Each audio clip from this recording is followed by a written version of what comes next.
Gaius Julius Caesar was born in Rome on July 12th or 13th, 100 BC. His family, the Julii, were patricians, members of Rome's ancient aristocracy. The Julii Caesaris, the specific branch to which Caesar belonged, claimed descent from Iulus, the son of the Trojan prince Aeneas and grandson of the goddess Venus. While their lineage provided prestige, the family had not been particularly politically successful for generations.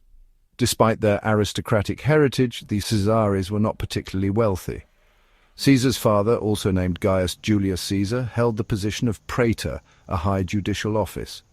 His mother, Aurelia Cotta, came from a more influential family. She was known for her strong character and played a significant role in raising her son. Caesar received a traditional Roman education, learning rhetoric, literature, and oratory. These skills would prove invaluable in his later political career. Growing up in Rome during a tumultuous period, Caesar witnessed firsthand the instability and violence that plagued the Republic. From a young age, Caesar demonstrated ambition and a thirst for power. His family connections and his own innate talents positioned him for a prominent role in Roman politics. Little did anyone know that this young man would rise to become one of the most consequential figures in Roman history. Caesar's political career began in the traditional manner for a young Roman aristocrat. He held a series of minor offices, gaining experience and building connections. His early career coincided with a period of intense political rivalry and violence in Rome. Two powerful figures dominated Roman politics: Gaius Marius, a populist leader, and Lucius Cornelius Sulla, a staunch conservative. Caesar's family had ties to Marius, and he married Cornelia, the daughter of one of Marius's supporters. When Sulla emerged victorious in the civil war against Marius, Caesar found himself on the losing side. Sulla ordered Caesar to divorce Cornelia, but he refused, demonstrating his defiance and courage. Facing possible execution, Caesar fled Rome and sought refuge abroad. After Sulla's death, Caesar returned to Rome and resumed his political career. He quickly gained a reputation as a skilled orator and a shrewd politician. He cultivated the support of the people and rose through the ranks of Roman government, holding the offices of quaestor, aedile, and praetor. Caesar's ambition and charisma made him both admired and feared. He formed alliances with other powerful men, including Marcus Licinius Crassus, a wealthy businessman, and Gnaeus Pompeius Magnus, also known as Pompey the Great, a renowned general. Together, these three men formed the First Triumvirate, an unofficial alliance that would dominate Roman politics for a decade.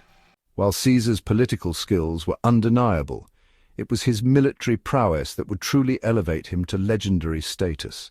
In 59 BC, Caesar secured the governorship of three provinces: Cisalpine Gaul, Illyricum, and Transalpine Gaul.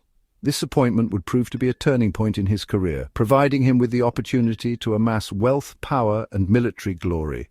Gaul, a vast region encompassing present-day France, Belgium, and parts of Switzerland and Germany, was inhabited by fiercely independent Celtic tribes. Caesar embarked on a series of campaigns to conquer Gaul, securing Rome's northern border and expanding its territory. Caesar's campaigns in Gaul were characterized by his military genius, his ruthlessness, and his ability to inspire his troops. He faced formidable opponents, including the Gallic chieftain Vercingetorix, but he consistently outmaneuvered and defeated them. His victories in Gaul made him immensely popular with the Roman people and solidified his reputation as a brilliant military commander. Caesar's conquest of Gaul had a profound impact on both Rome and Gaul itself.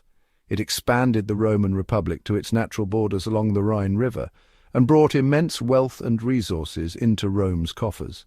For the Gauls, Roman conquest meant the loss of their independence and the imposition of Roman law and culture. Caesar's campaigns in Gaul are documented in his own account, Commentaries on the Gallic War, a masterpiece of military history that provides valuable insights into Caesar's strategic thinking, his leadership qualities, and the brutality of ancient warfare. While conquering Gaul, Caesar never lost sight of his political ambitions in Rome. He maintained contact with his allies and kept abreast of events in the capital. His growing power and influence, however, aroused the suspicion and jealousy of his former ally Pompey. Pompey had remained in Rome, consolidating his own power base. He grew increasingly wary of Caesar's popularity and military successes. The alliance between the two men, once seemingly unbreakable, began to crumble. The death of Crassus in 53 BC further destabilized Roman politics and hastened the breakdown of the first triumvirate.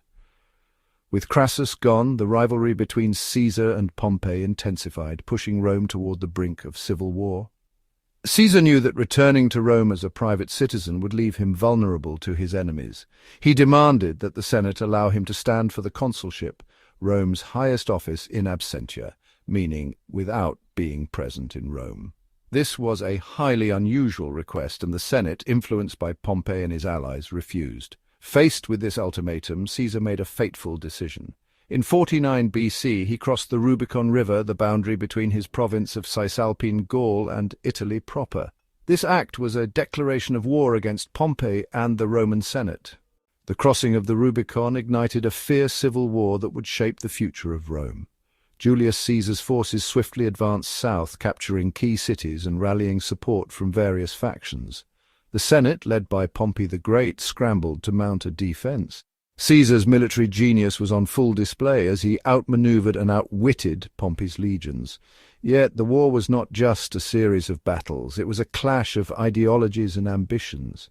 Caesar's vision of Rome was one of centralized power and reform, while Pompey and the Senate championed the preservation of the traditional republic. The conflict saw dramatic moments such as the siege of Massilia and the pivotal Battle of Pharsalus. At Pharsalus in 48 BC, Caesar's outnumbered forces achieved a stunning victory against Pompey's larger army. Pompey fled to Egypt, where he was ultimately assassinated, leaving Caesar the uncontested leader of Rome. However, the war did not end with Pompey's death. Caesar had to quell resistance in the provinces and defeat the remnants of the senatorial forces. His final triumph came in 45 BC at the Battle of Munda in Spain, where he crushed the last of his opposition.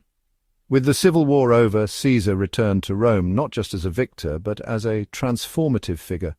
He was hailed as a hero by some and a tyrant by others. The republic that had stood for centuries was now in Caesar's hands, and the changes he would bring would echo through history.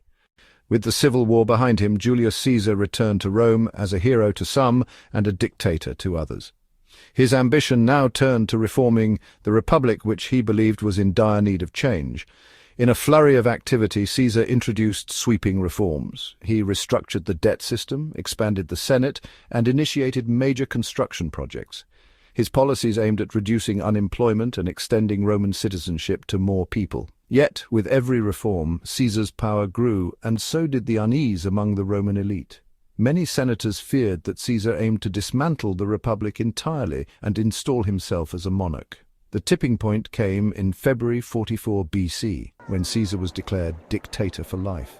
The title confirmed the worst fears of his opponents. A group of senators, calling themselves the Liberators, began to plot his assassination. On the Ides of March 44 BC, the conspirators struck. Caesar was attacked and stabbed 23 times in the Senate chamber. His death sent shockwaves through Rome and the entire ancient world. The assassination plunged Rome into further chaos, leading to another series of civil wars. Yet Caesar's legacy endured. His adopted heir, Octavian, would eventually rise to power as Augustus, the first emperor of Rome, heralding the end of the Republic and the dawn of the Roman Empire. The life and death of Julius Caesar remain a pivotal chapter in history, a tale of ambition, power, and the relentless march of change.